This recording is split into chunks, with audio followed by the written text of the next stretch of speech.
Ladies and gentlemen, welcome to Birds vs. Boys. We are now 3 weeks away exactly from the Dallas Cowboys and the Philadelphia Eagles hitting a real football field in South Philadelphia to kick off the NFL regular season. Aidan, I forgot to tell you this as we start the show. Last weekend, I was actually in Newport, Rhode Island for the weekend. We had a work awards trip. Was awesome. Highly recommend if you've never been to Newport to go. But friends of ours who live around here had a at-home hibachi party where they had like a hibachi chef come in and they did the whole party. Our one friend, who I'm not going to say what they do, somehow works for the Eagles organization and has 2 Super Bowl rings. Oh, I and know. Was there with both Super Bowl rings, and I was getting FaceTimed and pictures of every single person there wearing both Eagles rings on their middle fingers, having them straight up at me. So it was great. That is that would also be my reaction as well, is to hit the button that makes the wings fly on the ring. Yes, which is pretty wild. Absolutely wild. All right, we're here. Training camp's going on. There is a ton to talk about in both camps, the Cowboys and the Eagles. It seems as though there's a little bit more negative to talk about on both teams right now than the positive. How are you? Great. It's good to be back. Listen, I don't want smooth sailing. I want controversial when it comes to training camp. I did think about that today. The Eagles are in joint practices with the Browns. And I'm not like fake WIP caller controversy guy, but I just assumed we would beat the Browns in practice. But no, we're looking at tweets. Our guy, Brandon Lee Gouton, says the Eagles are getting dominated by the Browns in practice. Jimmy Kemsky said that Myles Garrett was sacking Jalen Hurts on every play, but he would just hold up so that they could finish the rep. So it was like very comical to watch. Elliott Shore-Parks said the same, that the Browns were just going on 5-play drives for touchdowns. So that was a little bit concerned. It was kind of funny, though. It felt right to be Super Bowl champions. Everything went right, ran the gauntlet, dominated everybody, and then like a week and a half into camp, be like, oh, I don't know about this team. On the other side of the ball, too, I heard that Joe Flacco was just dropping dimes on everybody's head. We'll have to talk about cornerback too, but at my old place, we had this huge pothole that you couldn't avoid it. Everybody drove over it. It was super annoying and probably dangerous. That is probably going to be cornerback 2 for the Eagles this entire year. Like, it is an unavoidable pothole that we are all going to have to roll over every single week. I do have one theory that is, I think it could be possible of why the Eagles practiced so poorly. Could it be that they were all just up really late watching New Heights and the release with Taylor Swift? They could have been. There's a non-zero chance that members of the Eagles did tune into New Heights last night, or at least were watching clips of it on social media, or we're catching up on previous albums to get ready for the new album. So I think that could very well have played a part. Or, always got to find context in these things. It could be because Landon Dickerson didn't practice, Lane Johnson didn't practice, AJ Brown didn't practice, Saquon was limited in practice for rest, so he didn't really practice. Dallas Goedert was limited, and Zach Bond was limited. So that also could have played a factor. That's kind of like the Cowboys losing to the Rams in the preseason game, and they had 37 possible starters not participate in the game. Every single offensive lineman that will start did not play. None of their running backs that would play. None of the wide receivers in the top 3 played. The quarterback didn't play. The craziest play of the entire game was CeeDee Lamb getting run over by a referee on the sideline, which could have been the worst play in Cowboys history of the franchise.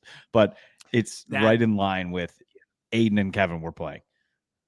It was close. I would play.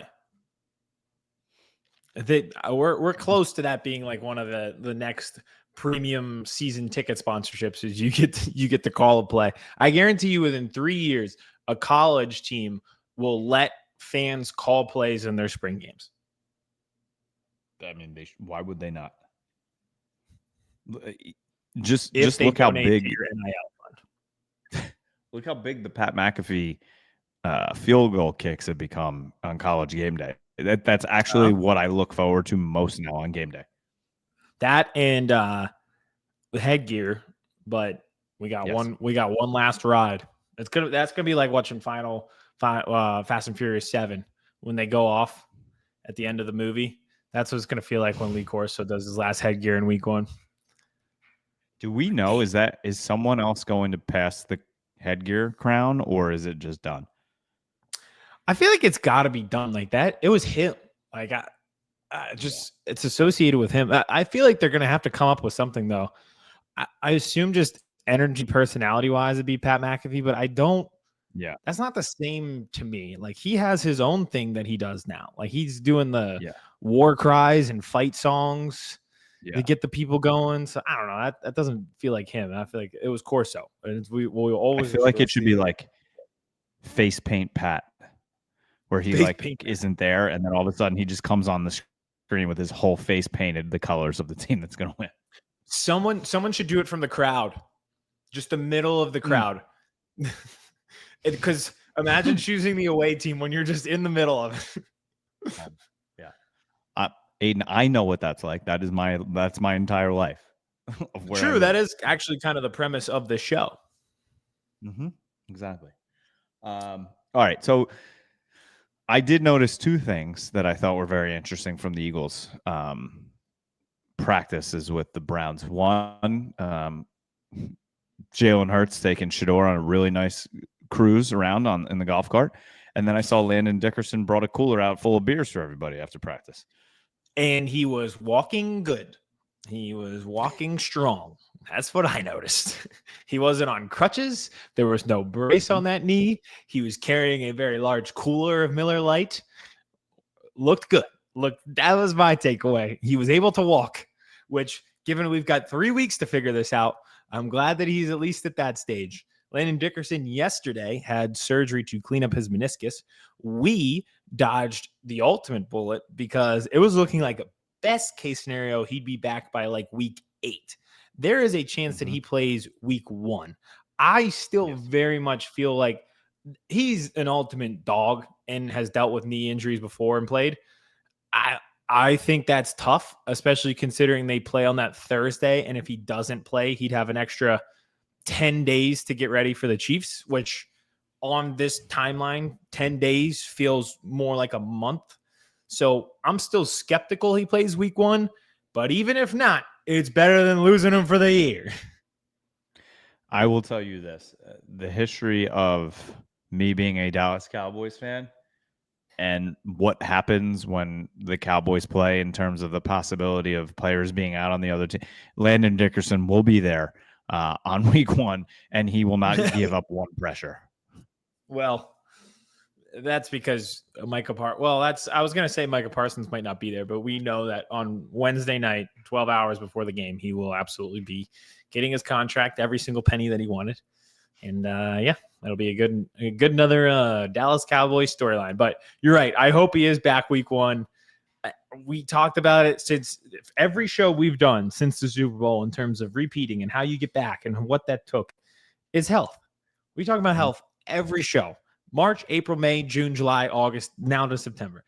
They got to be healthy. And that was the first major scare that we had. And it was almost, we were talking about Brett Toth for too much. There's just certain guys I don't ever want to talk about in my life. No offense to them. Brett Toth is one of those guys.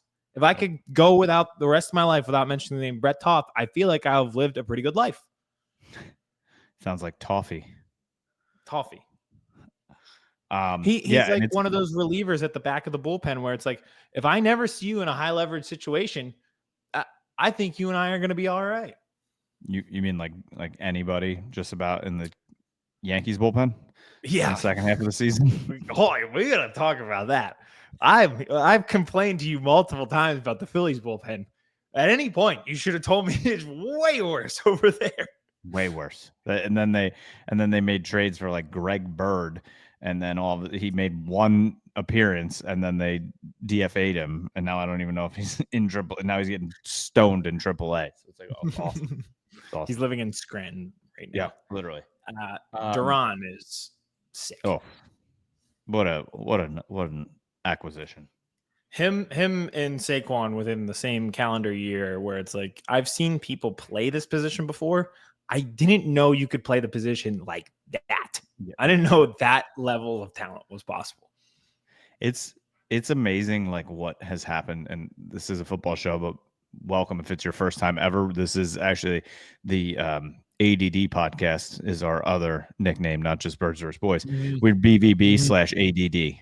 That's the name of the podcast. But I like acronyms.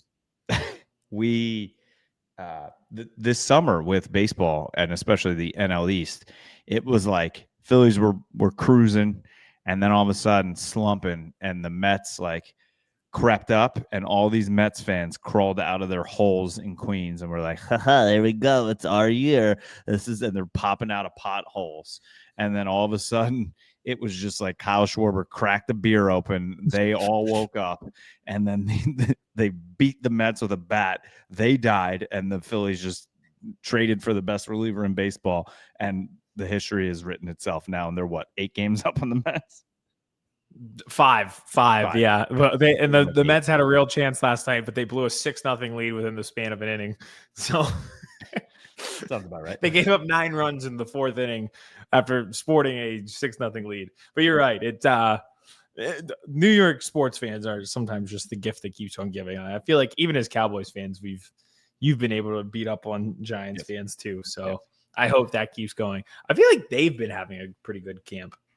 Giants. The Giants, yeah. And I don't know if you saw Malik Neighbors like tweeted out to Micah and Terry McLaurin. He's like, head up here to Jersey. He's trying to recruit them both to come to the Giants now.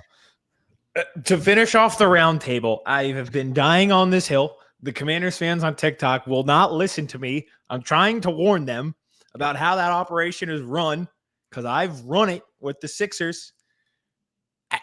Their beat reporter said today, he goes, yeah, I'm at every practice, and every time I'm like, it was a direct quote. He was like, yeah, this team has some serious issues to fix. I feel like I've been screaming like Paul Revere that the British are coming, that the Commanders need to figure this thing out. Everybody can't be 33 on the field.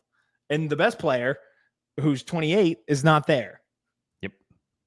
So that was one of those where I'm holding off on my told you shows, but I did give a warning to the Commanders that a regression could be coming, not a progression.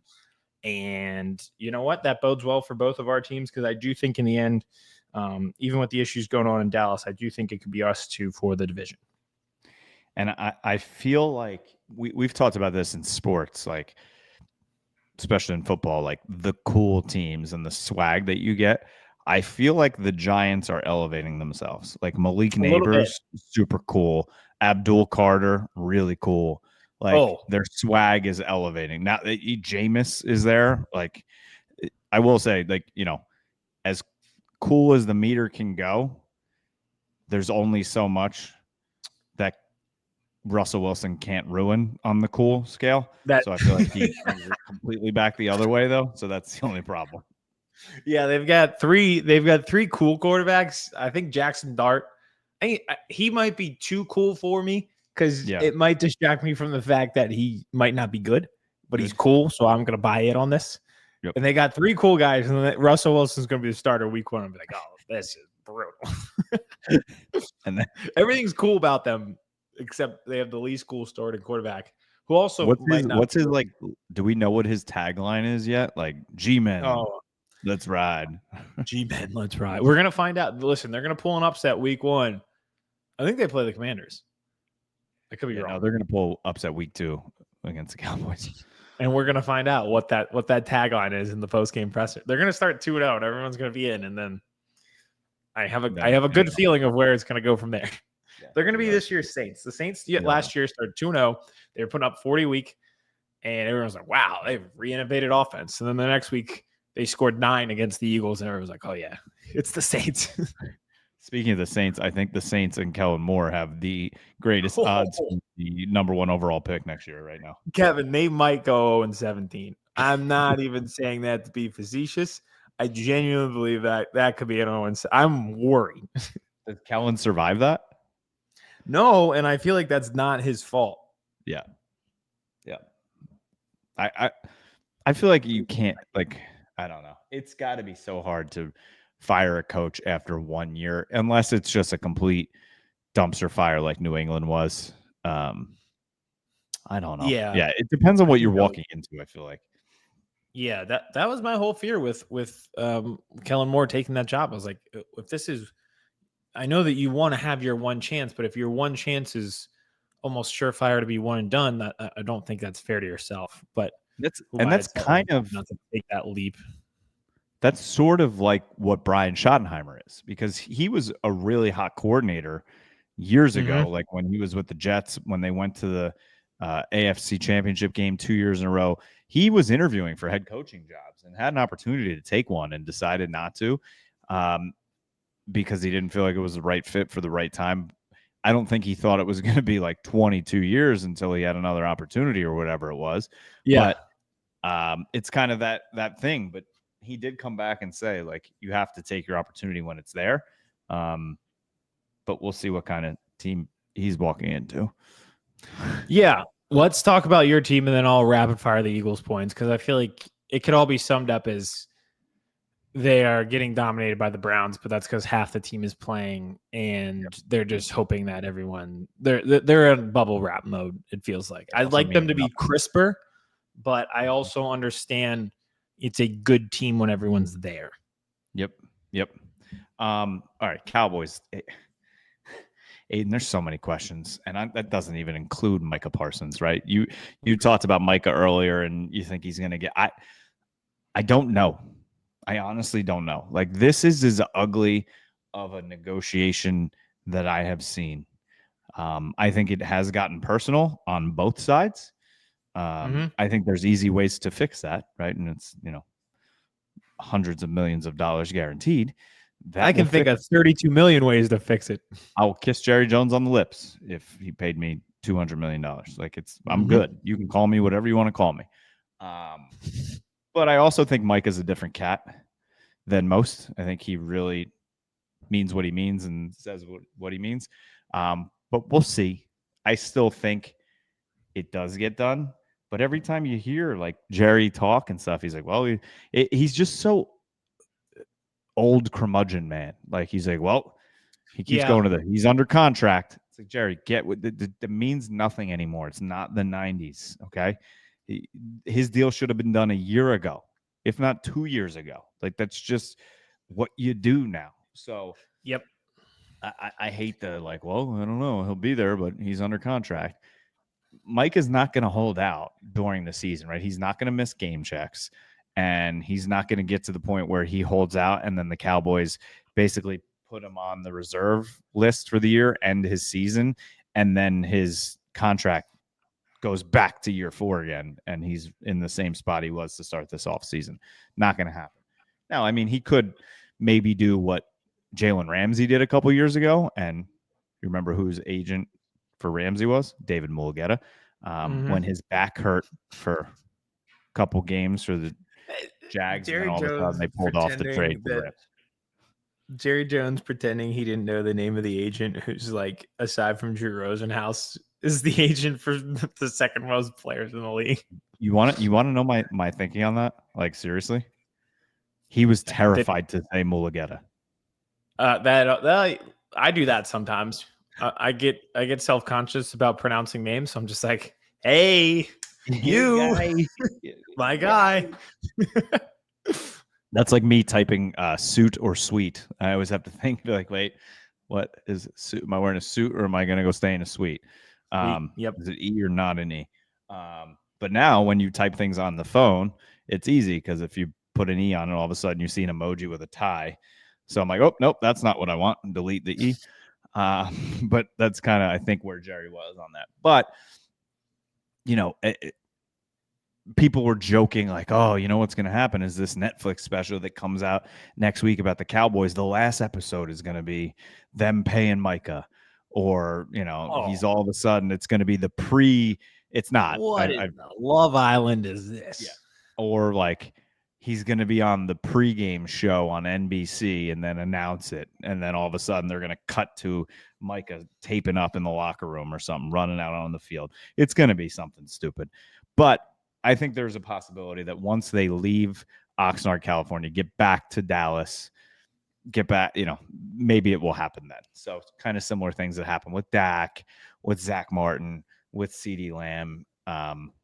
But we'll see. Like I said, this one's gotten a little personal. We talked about it last time about the things that he said about the cheers aren't as loud as they were for me to pay Lamb last year. It's like, just dude, come on, man. Just stop. That and the injury comments, like, oh, well, he might not be here. He might be injured. Saying that about a guy and saying he missed 8 games last year when he missed 6. Like, if you're going to talk, then you're not even right. Yeah, know what you're talking about. So, I feel like I'm so tired of the Micah stuff, but at the same time, it's just like, I was so optimistic. I was just like, they're going to get it done. And now I'm more leaning towards the middle. Like, I don't know. I don't think Jerry trades him. I think he's just really dug in, but we'll see. But on to the other questions. There's no way. Yeah. No. If I were the Rams, though, I'd be on the phone every day. If you had Jared Verse and Micah Parsons, oh my goodness. God, I love like Eagles content creators though. They're like, oh, he's gonna come to Philly. It's like, yeah, okay. You really think, unless you're trading Dallas, AJ Brown, Devontae Smith, and 2 firsts, like Jerry's not sending him to you. That's the issue. Is I think even if we had the best trade package, you simply cannot do it. Mm-mm. And I know Jerry Jones can't be fired. And the people in charge, that would be the straw that broke every camel's back in terms of the Cowboys fan base. Yeah, it just you can't let it happen. So we could put together. Honestly, we could at this point put together a pretty tantalizing trade package for him. It doesn't matter how good it is. The Cowboys just have to say no. Like you cannot give your best player to a rival, to the Super Bowl. Defending Super Bowl champions who are your biggest bitter rival. You just can't. That episode, the numbers we would do on an emergency episode where Micah got traded to the Eagles would just the reactions that I would have on that podcast.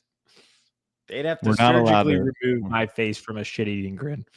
We're not allowed to show SUICIDE on YouTube. Okay. So I would not be on the show. SUN.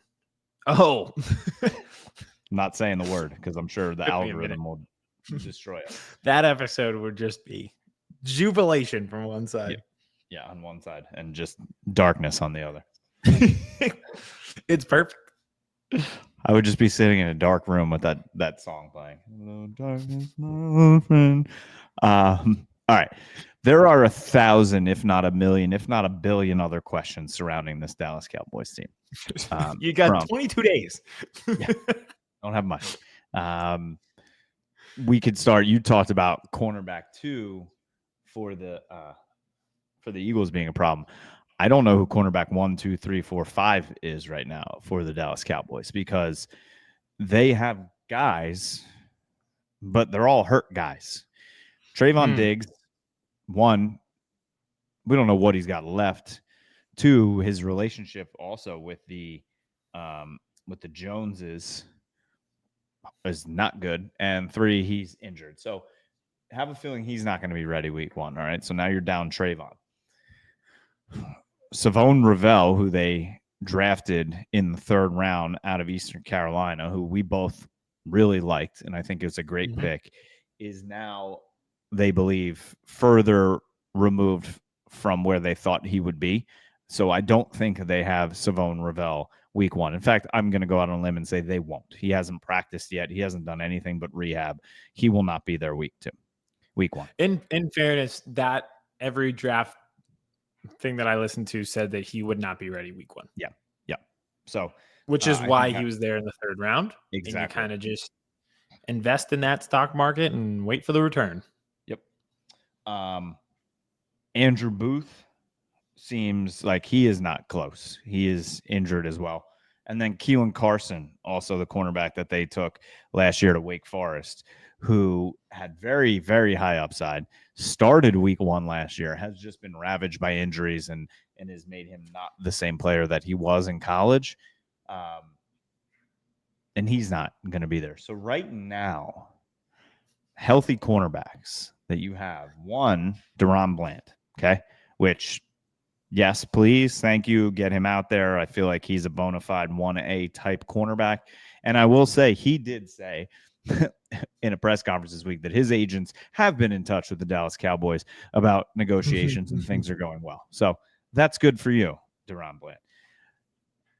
Cornerback 2 right now for the Dallas Cowboys, Kyer Elam, the former first-round pick out of Florida who was in Buffalo, who has been playing really, really well in preseason and in training camp and in practices and in OTAs. He will be out there week 1.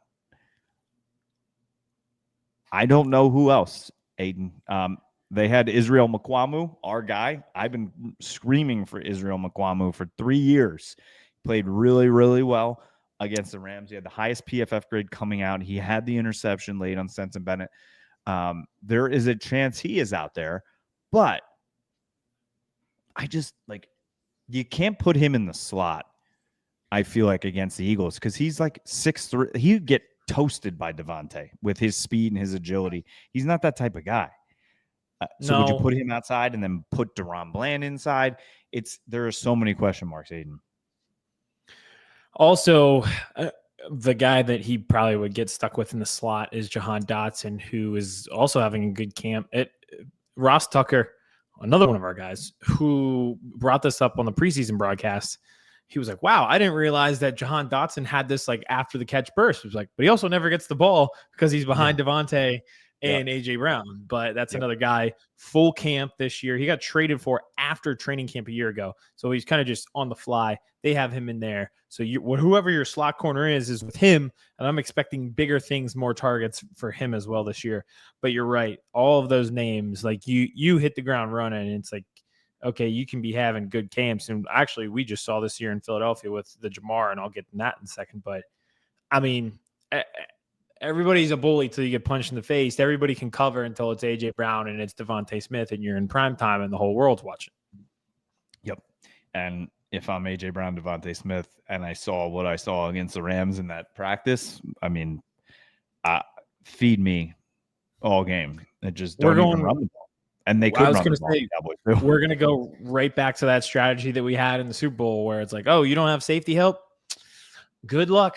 We'll just take our chance. We got 3 guys that we believe more than we believe in your 3 guys on the other side. So that's just, thank you very much. It's like the equivalent of when LeBron talks about how he would pull Duncan Robinson into switches, where he's like, sometimes in playoff basketball, you just get the weakest defender against the strongest offensive player, and it's as simple as that, and have them switch onto each other. That would be a classic case of that, but on a football field. I will say there is one player who was an undrafted rookie for the Dallas Cowboys right now at cornerback, who has been making waves at practice, played really well in the game the other day, who I think is going to make this team and has a chance to actually be a starter week 1, Aidan. And that is Zion Childress, the undrafted cornerback out of Kentucky. He played opposite of one of our favorite players coming out of Kentucky this year, Maxwell Hairston. Maxwell Hairston.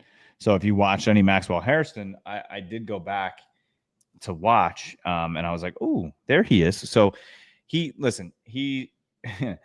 lined up the other day in the game and in practices, and I'm like, guys, can we get my guy a different? He's wearing 48, Aidan. You can't wear 48.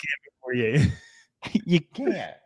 You just can't. Like, that's the undrafted linebacker rookie who's not making the team, not the undrafted cornerback who's playing really well, who's got a chance to make this team. Just like in the middle of the night, have the guy who runs all the jerseys be like, switch it out. Just here, what do we got?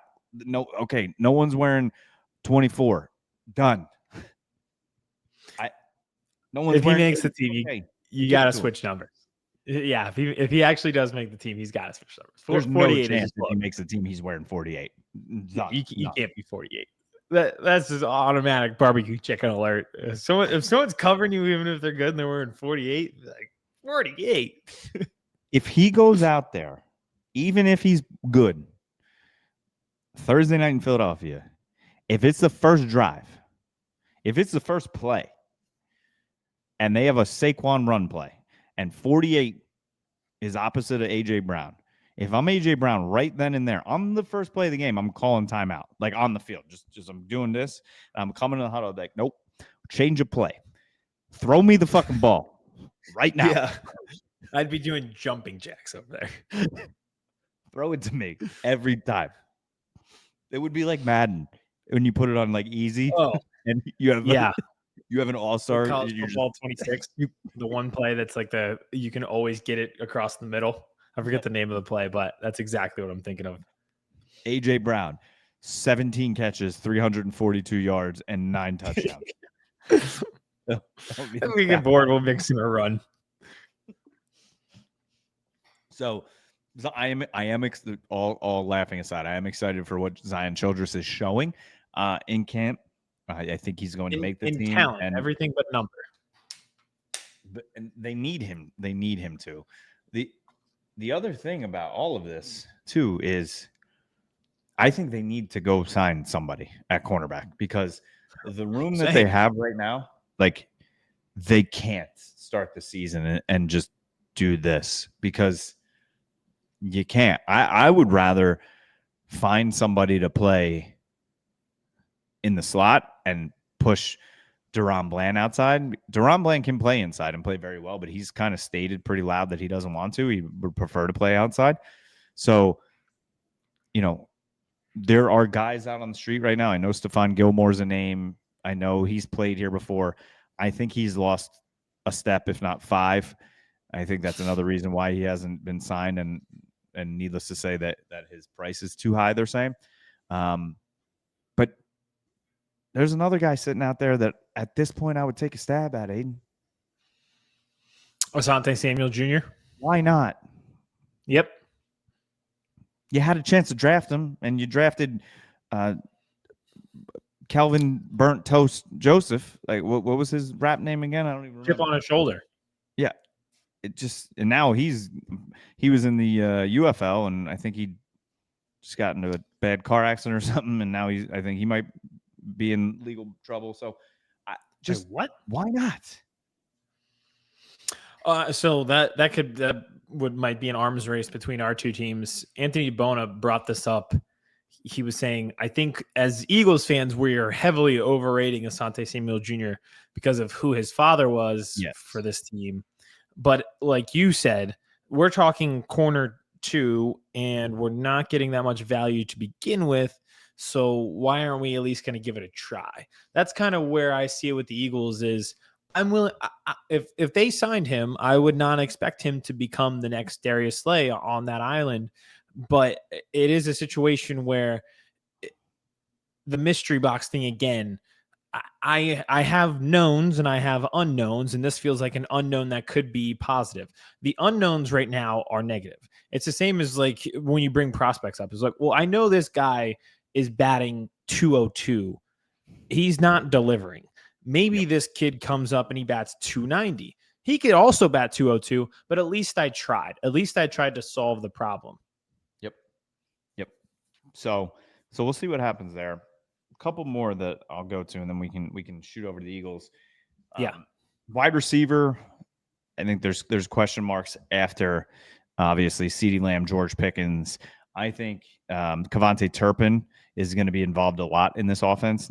I love him. And then it's kind of question marks. Do they keep 5? Do they keep 6? Right? Jalen Tolbert obviously was drafted out of South Alabama 3 years ago. He was somebody that had high hopes. Did lead the team in touchdowns last year, Aidan, but he's just kind of been like, that's wild. I know, right? Well, think about it. CD got hurt. Yep. Dak didn't play, so they stunk. They scored like, I don't know, 6. I think Brandon Aubrey had more field goals than they had touchdowns. Like, it was, So who is after that? Does Tolbert automatically make this team? They traded for Jonathan Mingo last year, right? Jalen Brooks is there. So that is a big battle of who is 4, 5, and maybe 6 at wide receiver.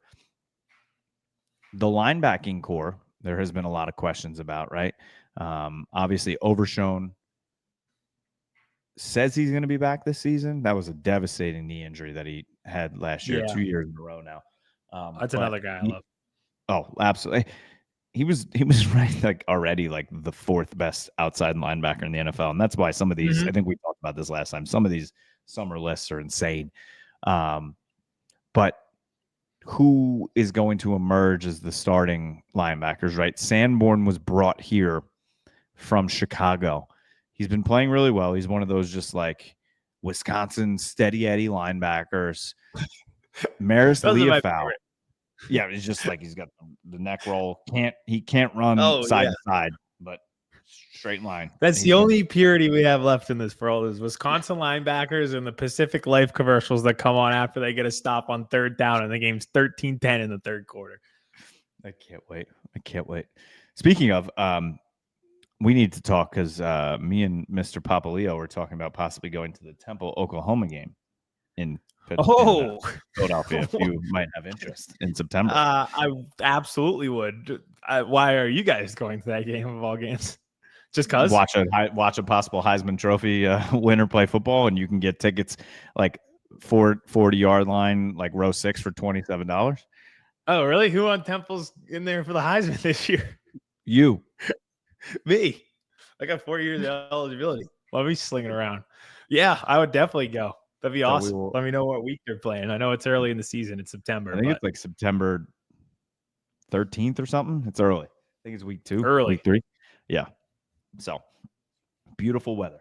But so Sanborn was brought here by Eberflus. So I have a feeling that he is going to be on the field, right? He brought him here. So Kenneth Murray was also brought here through a trade. I think he will be starting as well. And then it's kind of who's after that?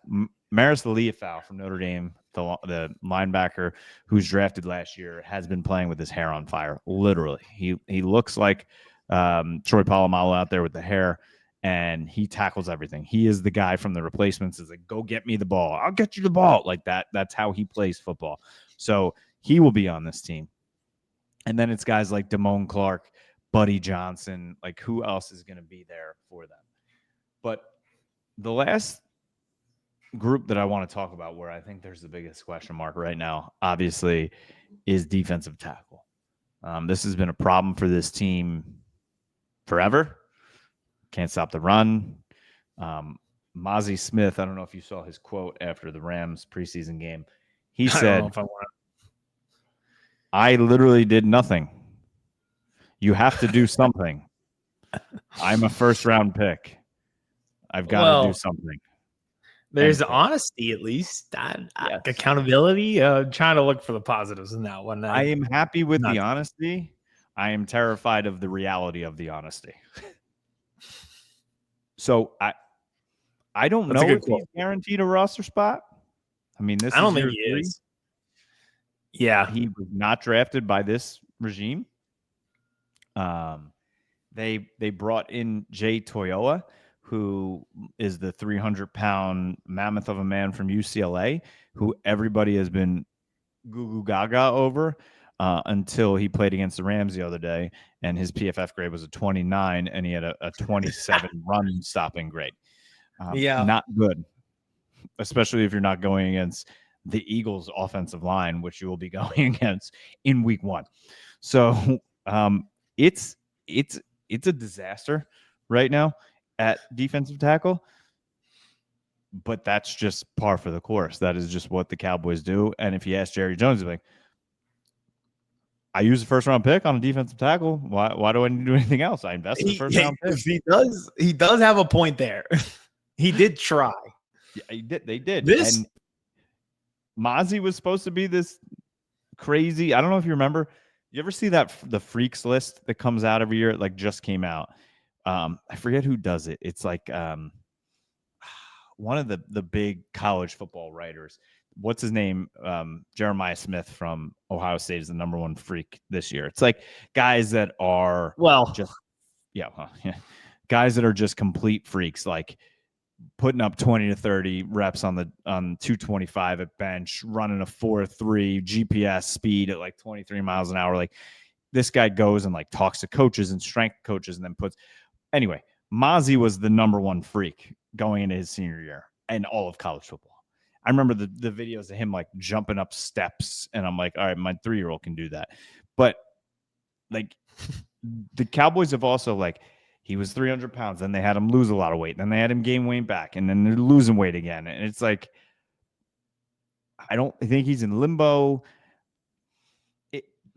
They have not had good luck with the interior defensive linemen and drafting them, right? Taco Charlton, disaster. Tristan Hill, disaster. Mozzie Smith, disaster. The only difference in those two and Mozzie is Taco and Tristan didn't seem like good people. Like they were just like, they didn't care. Their attitudes were bad. Mozzie seems like a really good person. He wants to do good. He wants to play well. He wants to be a Cowboy and put everything on the line. He does see himself as a first-round pick, so he owes the Cowboys. That's the way he thinks. But I feel like watching him, he's got like mopeness. Like I think his head is starting to drop, and I don't think he believes that he can do it, and that's what scares me. I was going to say, I think it's hard to drown that out and just live in an echo chamber. He probably knows, like, hey, I'm well aware that these are my final chances. That can't be a good feeling. Yep. But I'll tell you what, though, this conversation made me feel a lot better because every conversation I have about the Eagles, non-Landon Dickerson related, is cornerback to safety and being like, hey, we have some questions there. I think you just ran through every position group that the Cowboys had, and we're like, we got questions to answer. We got 3 weeks from today, but we don't have anything figured out. Yep. So we'll see what happens. We still got a couple more weeks to talk about what the Cowboys can do. They're playing against the Ravens this week, so we will have much more content Cowboys-wise heading into the Eagles 3 weeks. I know you wanted to rapid fire some Eagles before we get out of here. Sure. I kind of touched on a lot of them already. I think even though they're getting dominated by the Browns, it's not nothing, but I would like to be a little bit more crisp. Health, again, key, keeping Lane Johnson at 35, making sure he's all right. Landon Dickerson, getting him back. Again, with corner 2, we got to see more. And I'm not going to give up on guys after one preseason game. And the analogy I used was this. Remember when you learn how to parallel park and your parents give you the biggest car to do it in, a minivan or a truck or something like that? Because if you can parallel park the biggest thing, you'll be able to do it with any car. Well, that's Kaylee Ringo against the Bengals. He had to cover Jamar Chase. If you can cover Jamar Chase in the NFL, you can cover anybody. He struggled. I'm not going to give up on him after one preseason game because it looked bad there. And Adoree Jackson as well. Like it did not look good, but there's a long way in this preseason to go. You can keep an eye on it, but I think there needs to be a larger sample size than corners getting cooked against Jamar Chase because he's a guy who had a triple crown last year. Everyone got cooked by that dude. So I think this is an important week in camp. It doesn't feel like things are going better. Jacorian Bennett got his opportunity at CB1. Yep. Or at least like as a first teamer. It seemed to go the same. They have good reps. They have bad reps. That's just how it feels. And I think that's how it's going to go. But you got to have a larger sample size first. And then at safety too. I think Sidney Brown is really good in terms of intuitiveness, instinctiveness. He can play downhill. Sometimes he plays too downhill. He's got to realize that there is a brake on the handlebar of the bike that you can press. You do not have to go full speed into everybody because week 1, it's like the issues that you foresaw happening did happen immediately, which is concerning. Yep. He hurt himself right away because he tries to torpedo people and he's undersized as a safety. So I think he's good. I think Andrew Makuba's had a decent summer. Yeah, he's literally this kid scootering as Kevin Chung, he just flies off. He flies off every time. It's like we gotta rein it in, like maybe a little bit. Which leads me to my last point. I don't want Jahad Campbell to rein it in at all. He is the joke on a football field. I feel like I'm watching Bane run around a football field. This is going to be the Saquon thing from a year ago, where every week I start the show, I'm like, can you believe he's on this football team? That's everybody forgets he's from South Jersey too. Yes. Yeah. This is a homecoming tour. He plays like a lunatic. I think that they have tried to rein him in a little bit because he gets after it after the play. He's feisty. I don't care. I love it. I cannot believe he's on this team. By the way, that's happening because he's playing. We just talked about Javon Ravel, who was supposed to be out, and everybody said he'd be out. They said Jahad Campbell would be out. He's played every day. He's on the field every single time they play. No issues with injuries, knock on wood. He's just here every day, rushing the passer, playing linebacker, everything. I know people want him to calm down a little bit. I don't. We need to find what his prop bet is for week 1 in sacks. If it's like half a sack, I'm betting it over. I would also bet over a half personal foul penalty. He's absolutely going to be too wound up and destroy somebody over the middle and playing like an absolute psychopath. But I want linebackers sometimes who do play like absolute psychopaths. Yes. Yep. And especially guys that look like him. Yeah. So he's been awesome. And I think everything else is, status quo. I understand why it's not as crisp as people would like. Again, they are a perfect synchronized unit when they're all together, and it doesn't feel like they've had a lot of time together in camp like they are. Devontae Smith, again, under the radar, but man, I feel like you're going to get another. I'll say this. We'll end it on this. I think you're going to get the best Devontae Smith year yet. Ooh, that's scary. That's my last one. He kind of goes under the radar. He missed a little bit of time last year. It was a run first team. Nobody had career highs receiving. I think this is it. I think this is the year for him. I think we're also going to have the career year for George Pickens. I could see that too. I really could. It's the best quarterback he's played with. Yep. And he's trying to get paid. And he's got CeeDee Lamb on the other side. So we shall see. All right, ladies and gentlemen, thank you for watching. Thank you for listening. Like we said, we are 3 weeks out from the Cowboys and the Eagles actually taking the field in week 1 of an actual NFL game, which is unbelievable to think about. But we are excited.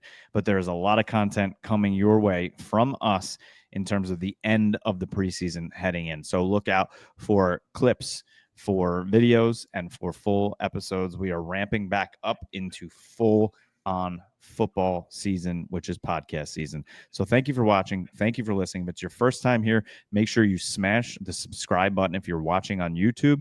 Like and comment below. If it's not your first time, thank you. Welcome back. We'd love all of our loyal followers and listeners. And make sure you're following us everywhere on social media. Birds vs. Boys Pod, TikTok, Instagram, Twitter. We are there. And anywhere you listen to podcasts, Birds vs. Boys, we are there with full episodes as well. Until next week, thank you very much. And we got a lot of questions, not a lot of answers here in Cowboys. Chris Hansen here, and I'm going to need you all to take a seat right over there and check out Birds vs. Boys. I think you're completely right here, and I hate it. Yep. Hey, idiots. Stop doing dumb things. I got 2 phones. Upside alert. Upside alert. I might go insane. I think you're already there. There's no hope. Hope is gone. If this was an AFC North podcast, we'd be done in 15 minutes. Bob Hope. I'm going to drink bleach. That is? Be the team you promised me you were going to be this year. This is the Consciously Hopeful podcast. I'll be watching.